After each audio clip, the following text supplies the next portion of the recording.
देवियों सज्जनों, महाराष्ट्र देश का एक उन्नत और प्रगतिशील राज्य है और ये नागपुर है इसकी उपराजधानी। हमारा सौभाग्य है कि उसी महाराष्ट्र के नागपुर में हम हैं आज यहाँ। हमारे बीच मौजूद हैं महाराष्ट्र के युवा और ऊर्जावान मुख्यमंत्री माननीय श्रीमान देवेंद्र फडणवीस जी। मैं सादर आग्रह करूंगा, आप कृपया सभा को संबोधित करने के लिए बधाने माननीय श्रीमान देवेंद्र फडणवीस जी।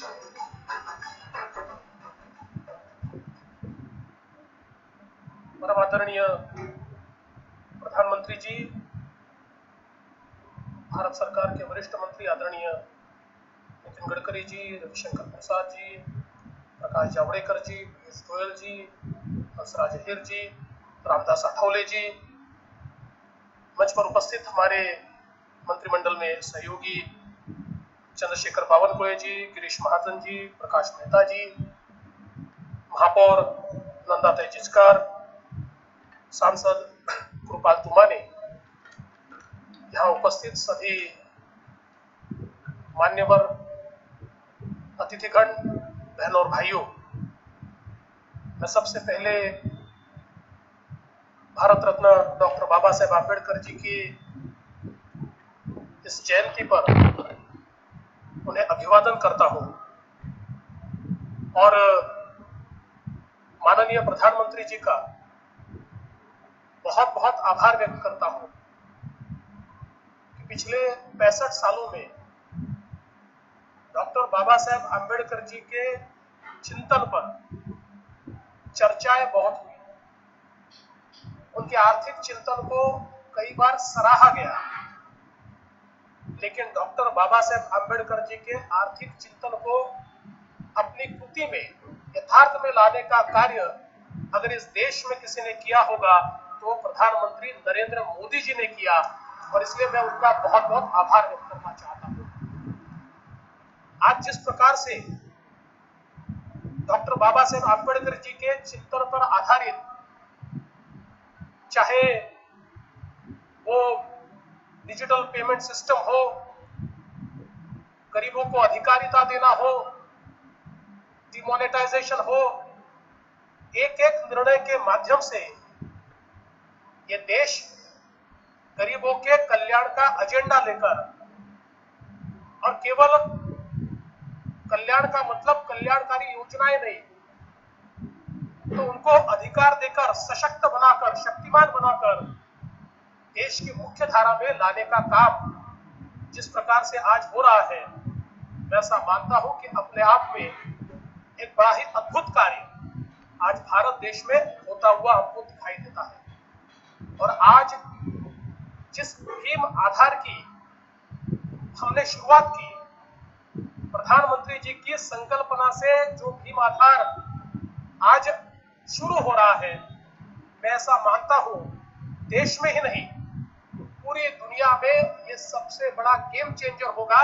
और जिस प्रकार से इससे आर्थिक समावेशन, आर्थिक अधिकारिता और जिस प्रकार से ट्रांसपेरेंसी इस एक ऐप से, इस भीम आधार से आएगी, मैं ऐसा मानता हूं कि देश में एक बहुत बड़ा आर्थिक परिवर्तन आज हो रहा है और वो गरीबों के लिए हो रहा है। और आज 100 दिन तक जो डिजिधन का एक उपक्रम यहाँ पर हुआ, आज उसका समापन हुआ और कई लोगों को हमने पुरस्कार दिया, लेकिन मैं ऐसा मानता हूं कि आज उसका समापन नहीं हुआ है। तो आज केंद्र सरकार ने सारी व्यवस्थाओं को खड़ा करके जिस प्रकार से रिले रेस में बैटन दिया जाता है, उस प्रकार से अब यह बैटन राज्य सरकारों को सौंप दिया है। और अब ये राज्यों की अपनी जिम्मेदारी होगी कि इतना बड़ा इंफ्रास्ट्रक्चर तैयार हुआ, इसको जन जन तक हम ले जाएं। आदरणीय प्रधानमंत्री जी, मैं आपको आश्वस्त करना चाहता हूं, आज ही हमने इस नागपुर जिले में 100 गांवों में आज ही ये जो भीम आधार का मशीन है वो हमने दिया है और आज ही उसका ट्रांजैक्शन 100 गांवों में हम शुरू करेंगे। साथ में 10,000 पॉस मशीन्स ये हमने ग्राम पंचायतों तक पहुंचाई है और आने वाले 1 महीने में 14 अप्रैल से 14 मई तक इस एक महीने में महाराष्ट्र की सारी ग्राम पंचायतों में आधार एनेबल्ड पॉस मशीन पहुंचेगी, उसका ट्रांजैक्शन हम करेंगे। और इतना ही नहीं, तो हमने यह तय किया है कि कम से कम एक लक्ष्य रख के महाराष्ट्र में 10 करोड़ ट्रांजैक्शंस हो, इसके लिए हम लोग पूरी की पूरी व्यवस्था को खड़ी करेंगे। और मैं ऐसा मानता हूं, इससे बहुत बड़ी अधिकारिता आज हमारे गरीबों को, हमारे किसानों को, हमारे खेती में काम करने वाले मजदूरों को इसके माध्यम से हम लोग निश्चित रूप से दे पाएंगे। और मैं साथ ही में रविशंकर प्रसाद जी का भी आभार व्यक्त करता हूं। उन्होंने आज हमको इंक्यूबेशन सेंटर यहाँ पर दिया है, लेकिन उसके साथ साथ मैं उनको ये भी बताना चाहता हूं कि आदरणीय मोदी जी के नेतृत्व में आपने जो भारत नेट शुरू किया, 15 मई या मई के अंत तक महाराष्ट्र की 29,000 ग्राम पंचायतों में से 15,000 ग्राम पंचायतें डिजिटल होगी, उस तक हम फाइबर पहुंचा देंगे। और पूरी की पूरी वहां पर व्यवस्था, आज ये सारी इलेक्ट्रॉनिक पेमेंट की जो व्यवस्थाएं है, सारी जो व्यवस्थाओं को बैकबोन इंफ्रास्ट्रक्चर चाहिए, ये इंफ्रास्ट्रक्चर हम पहुंचाएंगे। और हमने यह तय किया है कि दिसंबर 2018 तक महाराष्ट्र की हर गांव में हम लोग फाइबर पहुंचाएंगे। भारत नेट के तहत हमने महानेट का कार्यक्रम शुरू किया है, जो हर गांव तक फाइबर निश्चित रूप से पहुंचाएगा। और एक प्रकार से ये जो एक डिजिटल मिशन आदरणीय प्रधानमंत्री जी ने दिया है, जो भारत को बदल सकता है और केवल 3 सालों में, 5 सालों में भारत को विकसित कर सकता है, उस मिशन में महाराष्ट्र निश्चित रूप से अग्रसर होगा, ये मैं कहना चाहता हूं। आज के इस मौके पर मैं प्रधानमंत्री जी का इसलिए भी आभार व्यक्त करना चाहता हूं कि आपने इतने बड़े 3 शिक्षा संस्थान नागपुर को दिए। हमारे आदरणीय गडकरी जी सातत्य से यह प्रयास कर रहे थे कि नागपुर का चेहरा हम बदले, इस नागपुर को एक औद्योगिक नगरी बनाए। लेकिन कोई भी नगरी तभी औद्योगिक नगरी बनती है जब वहां पर अच्छी शिक्षा संस्थाएं होती है, जब वहां पर हम लोग ह्यूमन रिसोर्स, मानव संसाधन तैयार कर सकते हैं। और आज नितिन जी और मैं और हमारे सारे नागपुर वासी आपको बहुत बहुत धन्यवाद देते हैं कि आपने नागपुर को मानव संसाधन का हब बनाने की ओर इतना बड़ा कदम यहाँ पर लिया है, जिससे नागपुर का निश्चित रूप से चित्र बदलेगा। आज इस बात की भी खुशी है कि हम लोग प्रधानमंत्री आवास योजना के तहत 21 शहरों में 42,000 घरों की निर्मित की शुरुआत कर रहे हैं। और वो सारे के सारे 21 शहर आज इस प्रोग्राम के साथ जुड़े हुए हैं, इस प्रोग्राम को देख रहे हैं। और प्रधानमंत्री जी, मैं आपको आश्वस्त करना चाहता हूं, हमारा लक्ष्य बहुत बड़ा है और इसलिए 42,000 से हम बिल्कुल सेटिस्फाइड नहीं है। और आपको तो हम जानते हैं, आप तो कतई सेटिस्फाइड नहीं होंगे, लेकिन मैं आपको आश्वस्त करना चाहता हूं कि आने वाले हर 3 महीने में हम लोग घरों की संख्या बढ़ाते जाएंगे और महाराष्ट्र को जो हमारा प्रधानमंत्री आवास योजना का लक्ष्य है, उससे भी परे हम निश्चित रूप से ले जाएंगे। आज उसकी शुरुआत हमने की है, इसको तेजी देंगे। साथ ही में हमारे गांव में हमने 2.5 लाख मकानों का निर्माण शुरू कर दिया है।